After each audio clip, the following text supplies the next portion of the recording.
Bonjour lecteurs de notre chaîne YouTube et membres du forum de rcmac.com. Alors on se retrouve comme tous les mois pour la traditionnelle vidéo, les news là du mois de mars 2022. Alors ce sera peut-être en deux parties. Là je fais une première partie en début du mois. S'il y a d'autres nouveautés qui arrivent, je ferai une suite. Et comme d'habitude, je fais ça souvent le mardi. Pourquoi? Parce que Cyril de Modis34 qui me permet de faire ces vidéos, parce que sans lui je vois pas comment je pourrais récupérer le matériel pour vous présenter tout ça. Il passe me voir souvent le mardi matin. Donc ce matin il est passé et il m'a amené notamment, alors ça j'aime bien, ça c'est assez sympa. C'est moi j'aime bien la marque Charisma, j'avoue. Alors je suis pas un grand fan de crawler, je suis pas spécialement fan des crawlers. Ce que j'aime bien c'est le côté réaliste, mais souvent il y a des voitures qui valent, voilà, souvent ça dérape au niveau prix quand même. Quand on interroge un peu les spécialistes, ils disent mais non, mais je vois bien, ils mettent plein d'options, plein de choses comme ça. Alors moi, en perso, j'ai un Charisma Coyote. J'en suis très content parce que bah voilà, il y a quasiment pas d'options. C'est solide et surtout c'est pas cher. Et en plus, ça a de la gueule, je trouve. Et là, ils ont ressorti. Alors, ils en avaient fait à une époque des versions kit, mais ça n'a pas duré longtemps. Parce que comme beaucoup de voitures crawler de ce type, on les trouve en version RTR, disons qu'ils sont déjà assemblés. Moi je trouve que c'est quand même beaucoup plus sympa de faire monter soi-même sa voiture. Ça permet déjà de la connaître, si on a de l'entretien à faire, et de faire des petites améliorations. Et souvent, c'est le cas chez Charisma, les versions kit, elles sont un peu mieux équipées. Donc ça, c'est quand même assez sympa, et ça permet aussi de personnaliser la carrosserie, la décoration, et dans cette catégorie-là, c'est aussi assez important. Donc là, ils ont ressorti. Entre-temps, je vous avais présenté, je vous le montrerai tout à l'heure. Ah bah tiens, j'en ai un là. Je l'avais préparé. Je vous montre le Coyote. Alors moi, j'ai le Coyote 1. Mais là, vous avez le Coyote 2.0. Donc voilà, avec la carrosserie que je trouve toujours assez sympa, un peu vintage du Coyote. La déco, elle est sympa. Mais surtout, sur ces Coyotes-là, ce qui avait changé, c'était la position du cerveau qui, avant, était sur le pont. Alors, c'est pas trop c'est plus à la mode, mais moi j'aimais bien. Bon, enfin, maintenant elle est sur le châssis, comme tous les crawlers modernes, et surtout la batterie est passée devant. Voilà, donc ça c'était les principales évolutions. Je crois le contrôleur qui était un peu différent. Ah si, bien sûr, la transmission, ils ont raccourci le rapport de transmission. Voilà, c'est pour avoir plus de souplesse en franchissement. Et surtout, la transmission, je sais pas si on va le voir sur les vidéos, mais elle est décalée, ça veut dire ça ne tourne pas dans le sens de rotation. Enfin, c'est un système pour éviter l'effet un peu de cabrage, voilà, avec le couple, pour éviter que la voiture soit déséquilibrée. Ils ont fait un système un peu sophistiqué qui est assez original. Après, je sais pas si c'est efficace, mais les petites rondelles qui maintiennent la carrosserie qui sont tombées, bon, ça c'est pas bien grave. Donc ils ont quand même pas mal travaillé. Donc vous avez donc la position du cerveau, la position de la queue et cette transmission raccourcie. Ça permet beaucoup plus de souplesse. Et surtout, cette transmission qui permet d'éviter l'effet de couple. C'est vrai que moi, j'ai un autre... j'ai un Obitech, c'est pas le mien, c'est celui de Cyril. Et CRX, c'est vrai que avec l'effet de couple, voilà, ça a tendance à faire partir un peu la voiture sur le côté. Ça, c'est pour éviter de se gameler dans les franchissements. Donc, ils ont quand même bien bossé dessus. Et maintenant, ils le proposent, donc en châssis court, ça c'est pas mal aussi, deux versions. Donc vous avez toujours le Coyote, ça vaut 250 euros. Moi je trouve quand même pour la qualité des produits, surtout quand on regarde les pièces détachées, vous regardez simplement la carrosserie toute seule, le prix, même les pneus, les 250 euros, on y arrive vite. Et donc il y a le Coyote, et ça c'est nouveau, le Range Rover, le Land Rover. Non, Range Rover, voilà, non, c'est Land Rover, c'est pour la licence. Voilà, vous avez le Range Rover. Donc ça, ceux qui aiment bien ce type de voiture, c'est quand même assez sympa. Et c'est en plus en châssis, si je me trompe pas, court. Alors ça, c'est deux kits. Je vous ferai la présentation complète sur d'autres vidéos. Ça, moi, je trouve que c'est hyper intéressant. Voilà. Et le tarif, il reste quand même très raisonnable, 250 euros, avec, je pense, il y a sûrement des évolutions, c'est pour ça qu'on comparera par rapport à la version RTR. Mais sur l'ancienne, je crois qu'il y avait les amortisseurs alu, ce qui n'était pas le cas sur la version RTR, et tous les roulements. Alors ça, on comparera, je le dis sous... Voilà, ça c'est vraiment à vérifier. Mais voilà, deux belles boîtes hein, pour ceux qui veulent se faire plaisir, quelque chose un peu maquette, qui voilà, c'est vraiment des trucs, je trouve, le rapport qualité-prix est excellent. Donc ça, prochainement, il y aura les vidéos complètes. Et je pense que je me ferai le montage d'un des deux, hein, comme mon Coyote, le 1 il a tourné, mais le 2 il n'a pas tourné, peut-être que je le revendrai pour me faire la version kit. Voilà, moi je préfère largement faire comme ça, c'est plus sympa. Toujours chez... enfin, pas toujours, parce que je l'ai là. Je voulais vous montrer notre Charisma, mais je vous montrerai ça dans la deuxième partie de vidéo. Hein, c'était parce que je voulais faire quelque chose.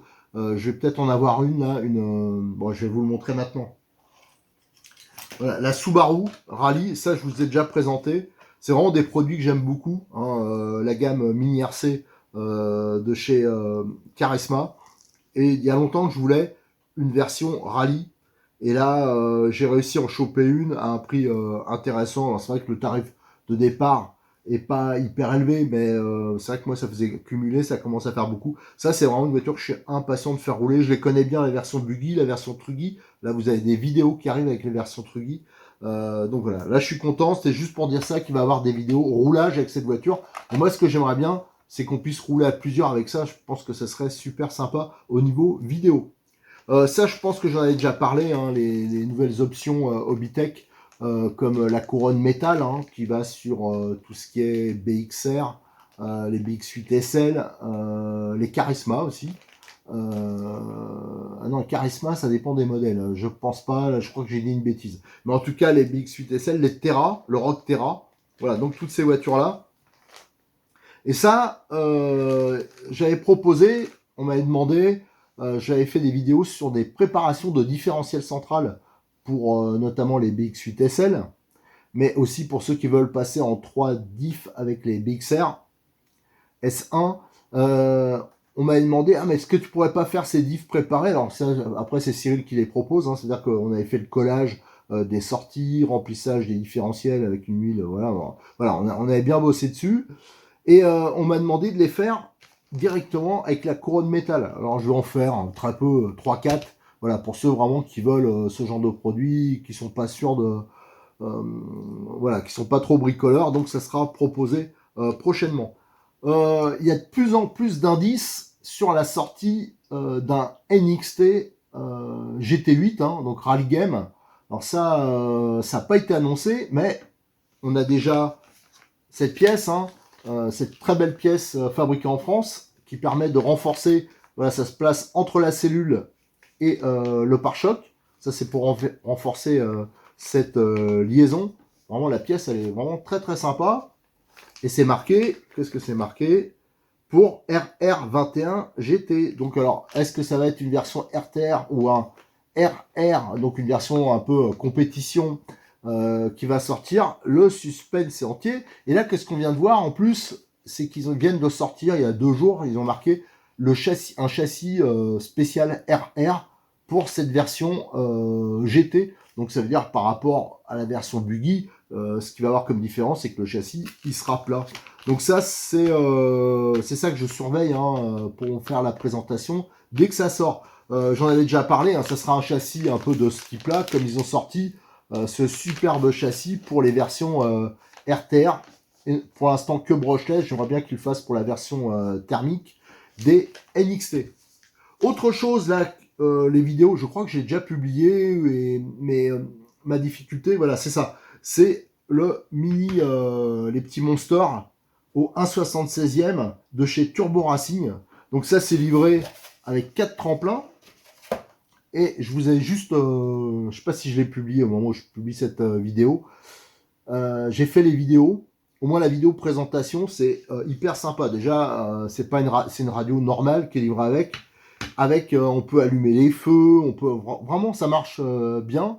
Sauf que pour faire la vidéo essai, je suis embêté parce que je pense qu'on le voit, l'extrémité du circuit Turbo Racing, là, il est un peu petit pour ce genre de voiture. Et pour l'instant, j'ai fait des essais pour vous faire une vidéo, mais ça rend pas terrible en fin de compte. Autant la voiture, elle est hyper sympa, mais ma difficulté en fin de compte, c'est de vous faire une vidéo de roulage qui soit voilà, un peu photogénique, quoi. Et là, pour l'instant, c'est un peu ce qui me ralentit, mais ça va arriver. Ça, c'est vraiment une petite voiture pour s'amuser au bureau, pour s'amuser en famille, qui est vraiment sympa. Ça, je viens juste de les recevoir. Alors ça, c'est pas Cyril, ça c'est euh, Stéphane de iModel qui m'a envoyé ça pour que je vous fasse des présentations, parce que j'arrêtais pas de lui dire, moi j'aimerais bien faire des présentations, on fait beaucoup de brushless, moi j'ai envie de refaire du thermique. Alors j'ai plein de trucs à faire en thermique déjà, qui sont à préparer, mais la météo, c'est vrai que l'hiver, ça m'incite pas trop à en faire. En plus, j'ai l'essence à tester. Je voudrais vraiment tester la différence entre le 25 et le carburant maintenant UE, hein, le nouveau carburant qui se situe plus vers le 12%. Donc ça, il faut que je roule en thermique. Je vais remettre en état un Néo. Alors ça, je vais vous faire de nouvelles vidéos sur le Néo thermique. Le NXT thermique, ça c'est vraiment un projet. J'aimerais bien vous faire pareil, le rodage, la préparation, on va faire plein de trucs là-dessus. Et là, j'ai reçu 2 moteurs que je vais démonter, hein, ils nous ont envoyé pour ça. Et donc ça va me permettre de vous faire les vidéos présentation, démontage, comment on démonte, comment on le remonte, pour voir, voilà, pour montrer aux débutants comment c'est fait. Et là, j'ai une première version, ça c'est la version B213. Alors ça, je suis très curieux de le voir. C'est un moteur plus destiné à faire de la compétition, ligue, tout ça, voilà, un moteur classique, mais qui est proposé à un prix vraiment intéressant. Je crois que c'est Cyril, il en a déjà, c'est dans les 180 euros. Alors, donc la bougie turbo, tout ça, je suis vraiment curieux de le voir, le moteur de... Ça va être la prochaine vidéo que je fais. Ça, je suis impatient de le faire. Je vous ferai la présentation, le démontage complet. Après, on fera sûrement un remontage du moteur et on va voir si que ce qu'on a pour 180 euros. Parce que le problème, c'est qu'il y a beaucoup de marques qui étaient pas trop chères et qui font plus de moteurs à moins de 200 euros. Ça devient difficile, à moins de 200 euros. Et maintenant, il y a des moteurs, quand on voit le prix des moteurs OS, tous les dérivés des moteurs OS, c'est hors de prix, quoi. Je veux dire, à part celui qui fait de la haute compétition ou qui est pété de thunes, voilà, un moteur thermique, hein, on peut vite le tuer, hein, si on fait une maladresse ou un truc comme ça. Quand on l'a payé 500 euros, ça fait un peu mal, quoi.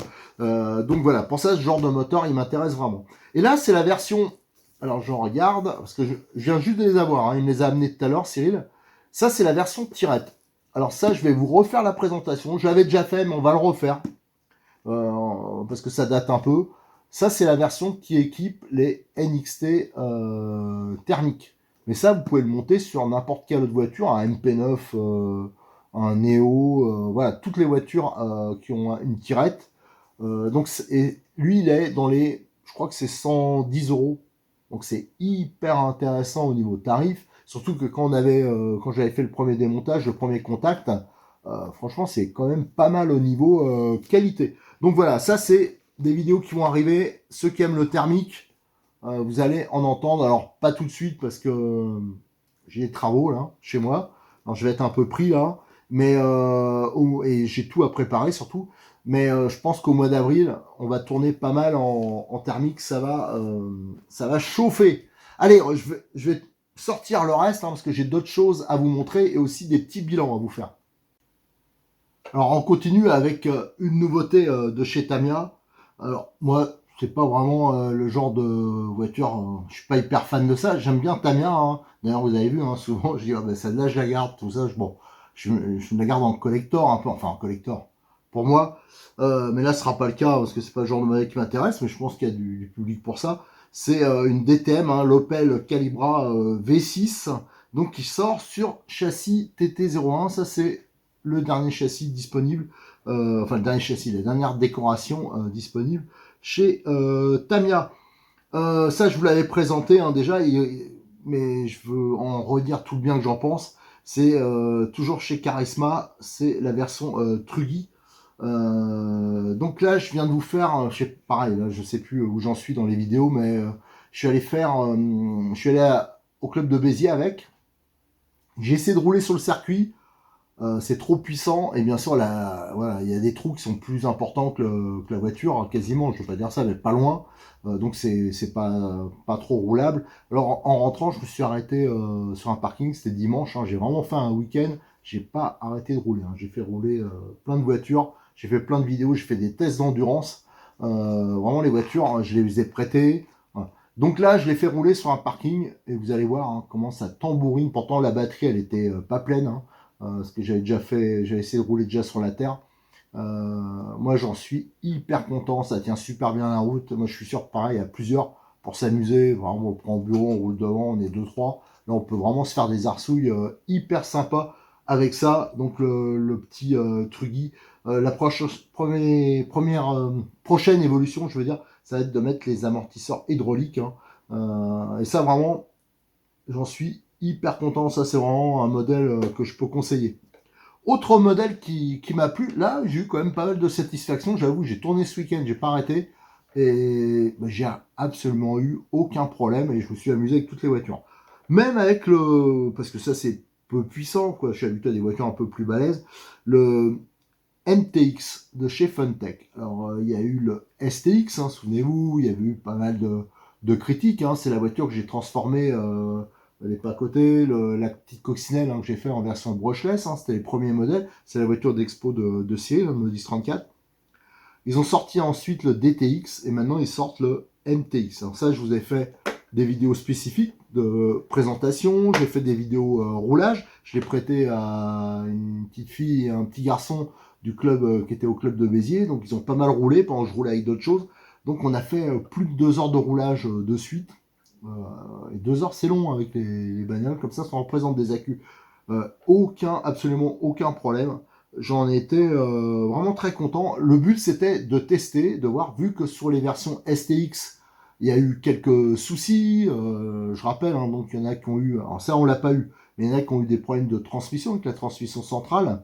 C'est vrai que le système de slipper, il n'était pas bien. Voilà, donc on a eu, il y en a qui ont eu des problèmes avec les servos. Alors souvent ça, il suffisait de régler correctement les débattements, il n'y avait pas. Mais bon, la plupart du temps, voilà, bon, quand on est débutant, quand on achète ce genre de voiture, il y a plein de choses qu'on ne connaît pas. Donc on fait des petites erreurs, et de toute façon c'était, je pense, trop fragile quand même. Et il y en a, qu'est-ce qu'il y a eu d'autre? Ah oui, le problème de la marche arrière, de l'enclenchement marche arrière, frein. Sur les premiers STX, c'est vrai que ça allait pas. Alors moi je m'en étais pas spécialement rendu compte, parce que avec ce genre de voiture, j'ai pas spécialement besoin de freiner, je freinais pas. Mais pour les débutants, c'est vrai qu'ils ont tendance à faire des marches avant, marches arrière, voilà, des choses comme ça. Et là, c'est vrai que ça marchait pas, c'était pas au point. Alors ils avaient déjà fait une première évolution. Et là maintenant sur le MTX, d'ailleurs sur les vidéos d'essai, je fais des tests, hein, je le montre. Franchement, ça marche nickel. Alors les évolutions, c'est que maintenant ça vaut une dizaine d'euros de plus, hein, la voiture, donc c'est resté raisonnable. Ça c'est une version, ils appellent ça MTX Sport, ça veut dire qu'il y aura peut-être d'autres versions. Ils mettent d'origine, et ça c'est très bien, au lieu de la batterie 1700, ils mettent une batterie 2002, la batterie qui était en option. Alors ça c'est déjà un gros plus. Ensuite, ils ont modifié l'électronique. Donc maintenant, la partie marche avant, arrière et frein, ça marche comme sur une voiture haut de gamme. C'est tout à fait... voilà, il n'y a plus aucun problème à ce niveau-là. Donc ça, c'est autre chose qui est pas mal. Au niveau de la direction, ils ont mis un cerveau qui est renforcé, même s'il est toujours à pignon plastique, il est, je pense, plus puissant et renforcé. C'est pour ça que j'ai voulu rouler avec le cerveau d'origine, et le prêter à des enfants. Ils ont pris des gamelles, des machins, et que dalle, on n'a pas eu de problème. Et surtout, ils ont mis la transmission centrale option, tout en acier, et surtout rigide. Il n'y a pas de système de glissement, avec le pignon moteur en acier. Et moi, j'avais peur que ça fasse un peu des bruits de roulement, tout ça, ben nickel. Ça, franchement, la voiture, à part la ligne droite, vraiment sur une piste TT1 8ème comme ça, c'était un peu light. Mais par contre, dans les virages, tout ça, moi je me suis bien amusé, quoi. C'était vraiment pas mal. Et même le fait qu'il n'y ait pas d'amortisseur hydraulique, hein, que ce soit juste sur les ressorts, ça, pourtant la piste elle est abîmée. Vous verrez sur les vidéos, ça se ressent pas des masses, hein.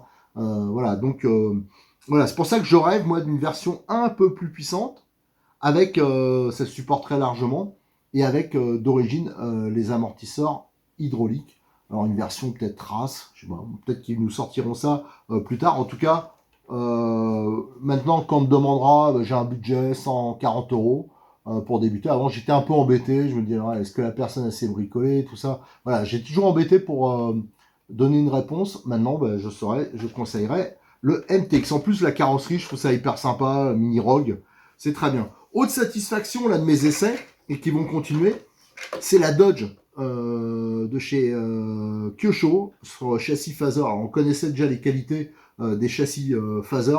Là, pareil, la vidéo, je l'ai déjà publiée. Regardez-la. Alors, c'est juste sur un parking. Hein, je fais des... Mais alors, regardez un peu comment elle tambourine la voiture. Moi, j'ai été étonné. Hein, là, c'est pas bidon la transformation. Ils ont mis quelque chose qui est super bien adapté. J'avais peur avec les pneus parce que le revêtement était assez sale. Hein, c'est un parking qui est abîmé en plus. Franchement, la tenue de route, elle est étonnante. Hein. Pourtant, c'est des pneus un peu maquettes, hein, c'est-à-dire réalistes, et ça marche super bien. Alors ça, c'est une super surprise. Mais on me l'a déjà demandé, je rappelle, cette voiture, elle n'est pas encore dispo. C'était un échantillon. Elle sera dispo au mieux fin mars, s'il n'y a pas de problème avec les colis. Et vous voyez, dans la situation actuelle, le transport maritime, tout ça, c'est un peu compliqué. Donc voilà, la Phaser, je vois pas pourquoi cette voiture elle devrait faire un carton quoi. C'est pas possible. Quelqu'un qui aime bien les voitures un peu touring, le châssis, hein, la carrosserie, on en pense qu'on veut, mais après on peut adapter ce qu'on veut dessus. Franchement, c'est vraiment top. Ça, on refera des vidéos là-dessus et des photos parce que je ferai un peu, je montrerai quelques options. Et pour finir, dans mes satisfactions, j'ai refait. Alors, j'ai roulé avec la voiture de Cyril, hein, donc la version verte, le Rogue, hein, Terra à Béziers, ça je vous avais fait la vidéo, avec les pneus d'origine, et le but c'était de comparer avec mon Rock Terra perso, donc le rouge, avec les mêmes pneus. Après je vous ai fait plein de vidéos, j'en ai fait avec les pneus d'origine, avec des pneus de Truggy, avec des pneus de Buggy, plusieurs sortes, tout ça, et on a fait le comparatif. Et là ça a été sans appel, hein, simplement en refaisant les différentiels. Déjà la tenue de route elle est quand même largement au-dessus, la voiture elle se vaut moins, elle décroche moins, donc ça, c'est quand même important. Voilà, là, on a vraiment vu la différence entre une voiture d'origine et une voiture qu'on a un peu bossé dessus. Ensuite, j'ai beaucoup roulé avec la voiture. On a roulé, roulé. J'ai accumulé les packs. Je peux vous assurer que j'en ai passé beaucoup. La voiture, bah, nickel, elle est nickel. La voiture, ça n'a pas bougé. Le seul problème que j'ai eu, c'était, alors ça, on en reparlera. Je referai, j'en ai parlé dans le bilan, parce qu'à chaque fois, j'essaie de vous faire les vidéos. J'essaie de faire une introduction quand je fais du roulage. Je fais le test et à la fin, j'essaye de vous faire toujours une conclusion. Et le seul problème que j'ai eu, d'ailleurs, tiens, je regarde, là, c'est le cas sur la voiture, hein, parce que j'ai juste passé un coup de soufflette, c'est les axes de triangle qui ont tendance à se desserrer. Alors ça, je vous montrerai comment résoudre le problème. Ça, c'est pas bien grave, mais les axes, ils tournent, et en fin de compte, ils ont tendance à se faire la malle. Par contre, le reste, comme j'avais monté le kit visserie, j'avais monté les kits que j'avais fait pour la fixation des amortisseurs, tout ça, d'ailleurs, je l'ai rappelé sur la conclusion, il y en avait un deuxième rock qui tournait avec moi et il l'avait monté à l'envers, hein, ces kits-là. Donc ça, c'est pas bon parce que ça peut provoquer d'autres problèmes. Il faut vraiment monter comme on le préconise, comme on l'a montré sur les photos et sur les vidéos. Mais autrement, le Rogue, moi, je trouve que comme ça, il marchait très bien. Surtout que j'avais pas la configuration définitive au niveau des réglages amortisseurs. J'avais pas eu le temps de le faire hein, parce qu'on a été faire l'essai un peu à l'arrache parce qu'il faisait beau, donc j'en ai profité. Et je savais que les jours d'après, ça serait pas pareil la météo, comme c'est le cas actuellement. Et j'ai vu que bien sûr, c'est pas un super pilote, mais quand il y avait un 1/8 brushless qui roulait, malgré qu'il n'y ait pas d'aileron, tout ça, dans la dernière configuration, c'est-à-dire qu'avec les pneus sismiques, on pouvait le suivre, hein, on pouvait s'amuser avec. Donc ça m'a donné, donc ça permet de voir que la voiture, si on s'en occupe, elle peut être hyper polyvalente. Ça veut dire qu'on peut rouler sur circuit et aller, voilà, ça aille vite. Et on peut après, on change les pneus, tout ça, et après on va rouler dans un chemin avec des pneus de Monster. Voilà, ça permet d'avoir une voiture quand même qui est bien polyvalente. Et moi, l'idée, la prochaine configuration que je vais tester, j'ai envie d'aller vraiment tâter vraiment là les TT1/8e, c'est-à-dire aller chercher encore ce qui manque. Donc je vais travailler sur les suspensions et surtout sur le rapport de démultiplication qui bien sûr avec des pneus buggy est beaucoup trop court. Alors, je vais rajouter au moins 3-4 dents, je pense. Et là je pense que 3 dents au moins. Et je pense que là déjà ça ira beaucoup mieux. Et aussi travailler sur les suspensions parce que la voiture elle était très haute. Et donc ça automatiquement, même si c'est un plus au niveau amortissement, voilà, au niveau tenue de route générale, on peut beaucoup gagner. Et surtout, j'aimerais bien rajouter un petit béquet pour avoir un peu d'appui à l'arrière, parce que c'est vrai que par rapport à un buggy 1/8, ça manque d'appui à l'arrière. Mais au niveau carrosserie, je peux vous assurer que pourtant on en a pris des pelles, hein. On voit c'est tout rayé là, tout ça. Mais quand on a une utilisation que j'appelle moi normale, c'est-à-dire qu'on ne fait pas un excès de faire des sauts monstrueux pour qu'un roton soit... Ça tiendra jamais, quelle que soit la carrosserie qu'on met, même si la carrosserie d'origine, je pense que la matière est quand même relativement fragile. Mais si on a une utilisation normale, comme j'ai fait, pourtant j'ai beaucoup roulé, la carrosserie elle a pas un pet quoi. Elle est juste rayée, il y a des rayures partout parce que j'ai pris des bonnes gamelles, mais par contre elle est pas cassée. Allez, de toute façon, s'il y a lieu, hein, si je reçois, parce que j'attends encore quelques nouveautés là, et je referai une suite à cette vidéo des news de mars. Autrement, tout le reste, hein, vous le retrouverez en vidéo hein, au cours du mois. Il y en a certaines que j'ai déjà tournées, comme les essais. Et après, il y a comme par exemple tout ce qui est Charisma, j'ai encore pas mal de vidéos à faire. Voilà, il y a plein de projets. J'ai encore, qu'est-ce que j'ai encore comme en cours alors ça, j'avais prévenu hein, pour le FG, pour le Marder, je le fais quand j'ai le temps. Ça, je vais reprendre au fur et à mesure. Ça, on a déjà bien bossé. J'ai toujours le NXT avec les amortisseurs à plat. Là, je suis un peu bloqué parce que j'attends de la matière pour faire les triangles. Qu'est-ce que j'ai encore? J'ai le NXT thermique. Ça, vraiment, ça, c'est un projet qui me tient à cœur que je veux faire. Et surtout, la remise en route hein, du Neo en brushless. Ça, je vais vous refaire des vidéos avec le Neo en brushless. Ça, j'y tiens beaucoup aussi. Allez, à très bientôt sur notre chaîne YouTube, mais aussi sur le forum de rcmag.com. N'hésitez pas à venir nous rejoindre.